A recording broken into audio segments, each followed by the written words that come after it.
सभापती महोदय, मी एका गंभीर विषयाकडे सभागृहाचं लक्ष वेधू इच्छितो की काल आमच्या संगमनेरमध्ये भुयारी गटारीचं काम जिथं चालू आहे, मंत्री महोदय देखील या ठिकाणी बसलेले आहेत, नगर विकास मंत्री म्हणून आपण सामंत साहेब बसलेले आहात। भुयारी गटारीची योजना संगमनेरमध्ये 2021 साली मंजूर झाली, तेव्हापासून काम चालू आहे, परंतु एसटीपीच्या जागेचा वाद असल्यामुळे ते गटारीचं काम पूर्ण होऊ शकलं नाही।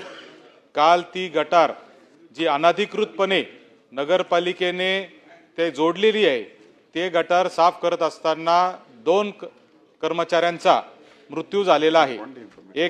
एक कर्मचारी आहे ज्याचं नाव आहे अतुल पवार, तो ठेकेदाराचा कर्मचारी होता, तो त्या गटारमध्ये साफ करायला काल उतरला सभापती महोदय, आणि विषारी वायूमुळे त्याला वाचवायला दुसरा रियाज पठाण नावाचा दुसरा एक मुलगा त्याला वाचवायला गेला, त्या दोघांचा मृत्यू त्याच्यामध्ये काल झालेला आहे। माझी आपल्या माध्यमातून सरकारला विनंती आहे की ठेकेदारांवर आपण कारवाई केली ठीक आहे, पण नगरपालिका प्रशासनातले जे अधिकारी आहेत ज्यांनी खऱ्या अर्थाने हे अनाधिकृतपणे गटार जोडली,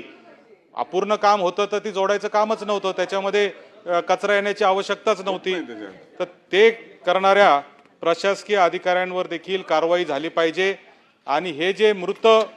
जो कर्मचारी आणि त्याला वाचवायला जाणारा रियाज पठाण नावाचा युवक आहे, त्या दोघांनाही नगरपालिकेने 50-50 लाख रुपयाची नुकसान भरपाई सरकारने नगरपालिका देऊ शकत नसेल तर मुख्यमंत्री सहायता निधीमधून सरकारने द्यावं, मात्र तो निधी त्यांना दिला पाहिजे। कारण सभापती महोदय